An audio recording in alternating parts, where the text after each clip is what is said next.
Assalamualaikum warahmatullahi wabarakatuh. Saya Malika Baby Natasa dari 11 IPS 2 ingin memberitahu atau membagikan informasi tentang sejarah perkembangan Islam pada masa modern. Berikut videonya. Terima kasih. Jadi pada masa perkembangan Islam itu terdapat 3 periode. Yang pertama itu periode klasik mulai dari 650 sampai 1250 Masehi. Yang kedua itu periode pertengahan mulai dari 1250 sampai 1800 Masehi. Yang ketiga itu periode modern mulai dari 1800 Masehi hingga sekarang. Jadi pertama, periode klasik. Periode klasik merupakan periode yang disebut-sebut sebagai masa kejayaan Islam. Periode ini terbagi menjadi 2 fase. Yang pertama, fase ekspansi, integrasi, dan fase disintegrasi. Nah, di periode pertama ini itu bisa dibuktikan dengan luasnya kekuasaan wilayah yang dimiliki oleh Islam. Di situ juga mulai ada integrasi antar wilayah Islam dan adanya puncak kemajuan Islam di bidang ilmu dan sains sampai 1250 Masehi. Yang kedua, periode pertengahan. Nah, merupakan periode kemunduran Islam, dan periode ini juga terbagi menjadi 2 fase, yaitu fase kemunduran yang terjadi pada 1250 sampai 1500 Masehi. Yang kedua, fase kemunculan 3 kerajaan besar, yaitu dimulai dari 1500 sampai 1800 Masehi. Yang ketiga, periode modern, merupakan periode yang disebut sebagai periode kebangkitan bagi umat Islam, yaitu ditandai dengan kemunculan para pembaharu Islam. Perkembangan Islam pada tahun 650 sampai 1250 Masehi disebut sebagai periode klasik yang merupakan masa jaya-jayanya Islam. Ketika itu terdapat 2 kerajaan besar yang berkuasa, yaitu kerajaan Umayyah atau Daulah Umayyah dan kerajaan Abbasiyah atau Daulah Abbasiyah. Kemajuan Islam pada masa Daulah Umayyah dan Daulah Abbasiyah tidak terjadi secara instan. Ada faktor-faktor yang mendorong kemajuan Islam pada 2 masa itu. Faktor internal terdiri dari keistiqomahan dan konsistensi umat Islam terhadap ajaran Islam. Kedua, Islam sendiri mengajarkan kepada umatnya untuk terus maju. Yang ketiga, Islam merupakan agama rahmatan lil alamin atau rahmat bagi seluruh alam.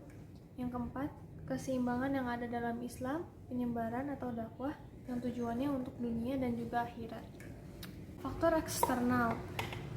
Yang pertama, adanya asimilasi antar bangsa Arab dengan bangsa-bangsa lain yang lebih dahulu mengalami perkembangan dalam ilmu pengetahuan, misalnya Persia dalam ilmu pemerintahan dan Yunani dalam ilmu filsafat.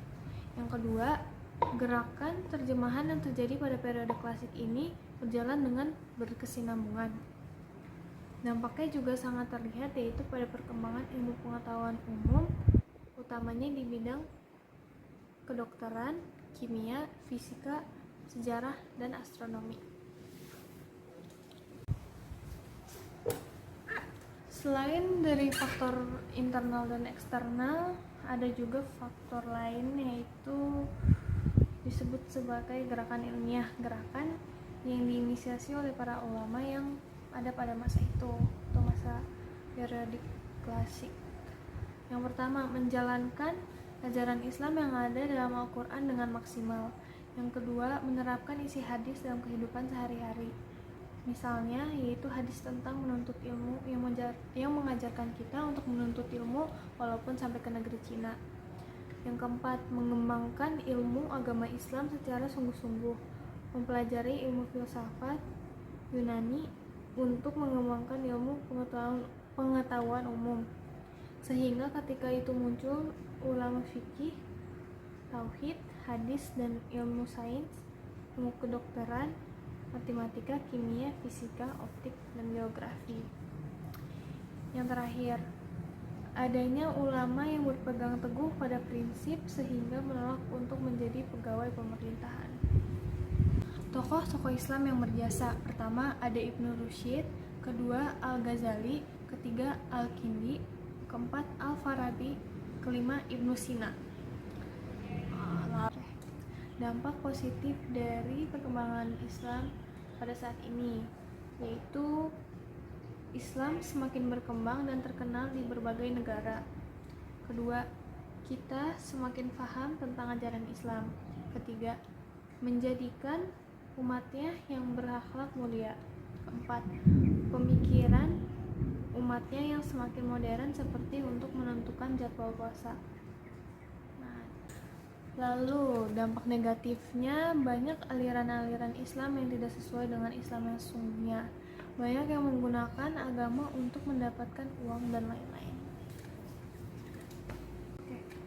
Zaman kejayaan Islam terjadi pada 750 sampai 1258 Masehi, yaitu adalah ketika para ilmuwan, filsuf, insinyur dari dunia Islam menghasilkan banyak kontribusi terhadap perkembangan teknologi dan kebudayaan, baik dengan menjaga tradisi yang telah ada atau menambahkan penemuan dan inovasi mereka sendiri.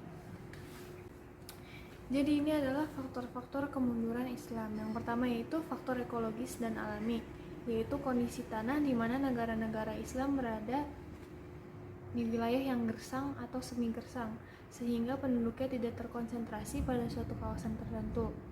Kondisi ekologis ini memaksa mereka untuk bergantung kepada sungai besar seperti Nil, Eufrat, dan Tigris.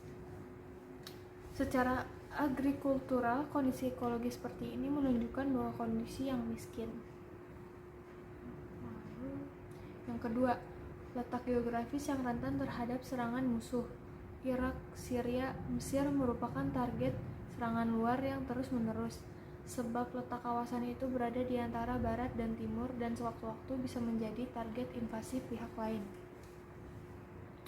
Faktor eksternal yang berperan dalam kejatuhan peradaban Islam adalah Perang Salib yang terjadi dari 1096 hingga 1270 dan serangan Mongol dari tahun 1220 sampai 1300-an.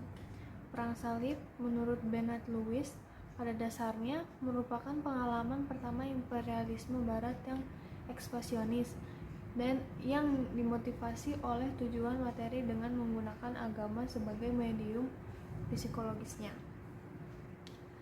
Sudah kekhalifahan Islam jatuh, negara barat penjajah negara Islam, pada tahun 1830 Perancis mendarat di Aljazair.